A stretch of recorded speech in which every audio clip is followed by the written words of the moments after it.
S, ಈಗ ಈ ಹಿರಿಯರಿಗೆ ಮತ್ತೆ ಮಂತ್ರಿಗಿರಿ ಸಿಗುತ್ತಾ? ಯಾರೆಲ್ಲ ಹಿರಿಯರಿದ್ದಾರೆ ಅಂದ್ರೆ ವಯಸ್ಸಲ್ಲಿ?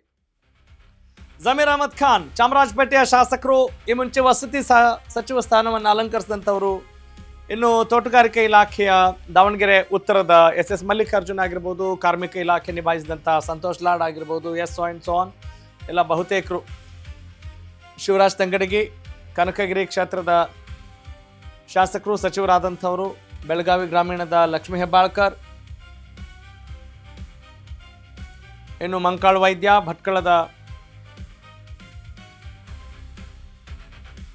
ಶಾಸಕರಾದಂಥವರು, ಸೊರಬದ ಮಧು ಬಂಗಾರಪ್ಪ, ಇವರೆಲ್ಲ ಸಚಿವ ಸ್ಥಾನವನ್ನು ಅಲಂಕರಿಸಿದಂಥವ್ರೆ. ಆರ್ ಬಿ ತಿಮ್ಮಾಪುರ್ ಅಲ್ವಾ, ಶಿಕ್ಷಣ, ಮಹಿಳಾ ಕಲ್ಯಾಣ, ಅಬಕಾರಿ. ಬಳ್ಳಾರಿ ಗ್ರಾಮೀಣ ಬಿ ನಾಗೇಂದ್ರ ಅವರು ವಜಾಗೊಂಡಿದ್ರು ಅಲ್ವಾ ವಾಲ್ಮೀಕಿ ಹಗರಣದಲ್ಲಿ. H C Mahadevappa, T Narasipura. ನೋಡಿ, ಎಲ್ಲ ಇಲಾಖೆಗಳನ್ನು ನಿಭಾಯಿಸಿದಂಥವರು ಇವರೆಲ್ಲ ಹಳಬರು. ಈಗ ಮತ್ತೆ ಅವ್ರಿಗೆ ಮಂತ್ರಿ ಸ್ಥಾನ ಸಿಗುತ್ತಾ ಸಿಗಲು?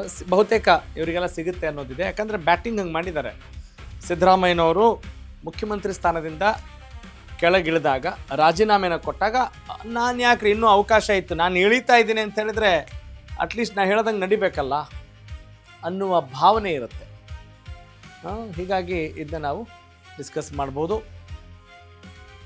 ಓಕೆ, ಈ ಹಿರಿಯರಿಗೆಲ್ಲ ಮಂತ್ರಿಗಿರಿ ಸಿಕ್ಕಾಯಿತು. ಇನ್ನು ಹೊಸಬರು ಯಾರು, ಕಿರಿಯರು ಯಾರು? ಓಕೆ, ಆನೇಕಲ್ ಕ್ಷೇತ್ರದ ಬಿ ಶಿವಣ್ಣ, ಅಥಣಿ ಕ್ಷೇತ್ರದ ಲಕ್ಷ್ಮಣ ಸವದಿ, ಚಳ್ಳಕೆರೆ ಕ್ಷೇತ್ರದ ಟಿ ರಘುಮೂರ್ತಿ, ಹುಬ್ಬಳ್ಳಿ ಧಾರವಾಡ ಪೂರ್ವ ಕ್ಷೇತ್ರದ ಅಭಯ ಪ್ರಸಾದ್, ಕಡೂರು ಕ್ಷೇತ್ರದ KS ಆನಂದ್, ಇವರ ಹೆಸರು ಕೂಡ ಕೇಳಿ ಬರ್ತಾ ಇದೆ. ಡಾಕ್ಟರ್ ಆರತಿ ಕೃಷ್ಣ MLC,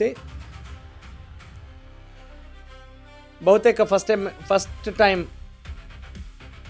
ಮಂತ್ರಿ ಆಗುವಂಥ ಭಾಗ್ಯ ಇದೆ.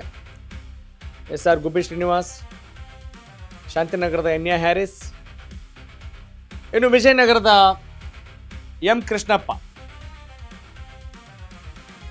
ಸಿ ಪುಟ್ಟರಂಗ ಶೆಟ್ಟಿ, ಚಾಮರಾಜನಗರದ ಕ್ಷೇತ್ರದ ಶಾಸಕರು.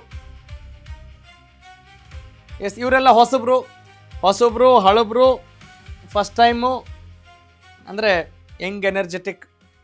ಆಮೇಲೆ ಎಲ್ಲ ಆಗಿದಾವಲ್ಲ, ಈಗೇನು ನೋಡ್ತಿದ್ದೀರಲ್ಲ ಹೊಸಬ್ರು ಹಳಬ್ರು ಅಂತ, ಅದು ರಾಜಕಾರಣದಲ್ಲಿ ಇಂಥವ್ರ ಕೋಟ ಅಂತಲೇ ಆಗಿರೋದು. ಇವ್ರು ನಮ್ಮ ಕಡೆಯಿಂದ, ಇವ್ರು ನಮ್ಮ ಅಂಥದ್ದೇ ಇರೋದು. ಅದು ತುಂಬ ತಪ್ಪು ಅಂತ ಹೇಳ್ತಾ ಇಲ್ಲ, ಸರಿ ಅಂತಲೂ ಹೇಳ್ತಾ ಇಲ್ಲ. ಆದರೆ ಇಂಟೆನ್ಷನ್ ಚೇಂಜ್ ಆಗೋದು ಯಾವಾಗ ಅನ್ನೋದಷ್ಟೇ ನಮ್ಮ ಒಂದು ಪ್ರಾಮಾಣಿಕ ಪ್ರಯತ್ನ. ಈಗ ಹೆಂಗಾಗುತ್ತೆ ಅಂತ ಹೇಳಿದ್ರೆ, ನಾವು ಮಾತನಾಡೋದು ಹೆಂಗೆ ಅನ್ನಿಸ್ತಾ ಇದೆ ಅಂತ ಹೇಳಿದರೆ, ಈಗ ಬೆತ್ತಲೆ ಇರೋರ ಮುಂದೆ ಬಟ್ಟೆ ಹಾಕ್ಕೊಂಡವನು ನಗೆಪಾಟ್ಲಿಗೆ ಈಡಾಗ್ತಾನಂತೆ. ಆ ರೀತಿಯಾದಂಥ ಒಂದು ವಾತಾವರಣ ನಿರ್ಮಾಣ ಆಗಿದೆ. ರಾಜಕಾರಣ ಇರೋದೇ ಹಿಂಗೆ ರೀ, ಇವ್ರೇನ್ರಿ ಏನೋ ಮಾತಾಡ್ತಾರೆ ಅನ್ನೋ ಸ್ಥಿತಿ ನಿರ್ಮಾಣವಾಗಿದೆ. ಆದರೆ ಇದು ಬೇಕಾ ನಮಗೆ ಅನ್ನೋ ಒಂದು ಪ್ರಶ್ನೆ ಮಾಡ್ಕೊಳ್ತಾ ಇಲ್ಲ. ನಾವೇ ವೋಟ್ ಮಾಡ್ತೀವಿ, ಅವ್ನು ಸರಿ ಇಲ್ಲ ಅಂತ ಬೈತೀವಿ, ಮತ್ತು ಅವನಿಗೆ ವೋಟ್ ಮಾಡ್ತೀವಿ, ಅವ್ನು ಸರಿ ಇಲ್ಲ ಅಂತ ಬೈತೀವಿ. ಕೊನೆಗೆ ಯಾರು ಸರಿ ಇಲ್ಲ? ನಾವು ಸರಿ ಇಲ್ಲ. ಹಾಗಾಗಿ ನಾವು ಸರಿಯಾಗೋಕ್ಕೆ ಒಂದು ಅವಕಾಶ ಯಾವಾಗ? ಅದು ಚುನಾವಣೆ ಬಂದಾಗ. ಅವ್ರು ಮಾತ್ರ ಚುನಾವಣೆಗೆ ರೆಡಿ ಆಗ್ತಾ ಇದ್ರೆ ಹೆಂಗೆ? ನೀವು ಯಾವಾಗ ಚುನಾವಣೆಗೆ ರೆಡಿ ಆಗೋದು? ಒಳ್ಳೆಯವ್ರನ್ನ ಆಯ್ಕೆ ಮಾಡಬೇಕಲ್ಲ. ಅದಕ್ಕೋಸ್ಕರ ಈ ಪೀಠಿಕೆ, ಈ ಫಿಲಾಸಫಿ ನಿಮಗೋಸ್ಕರ.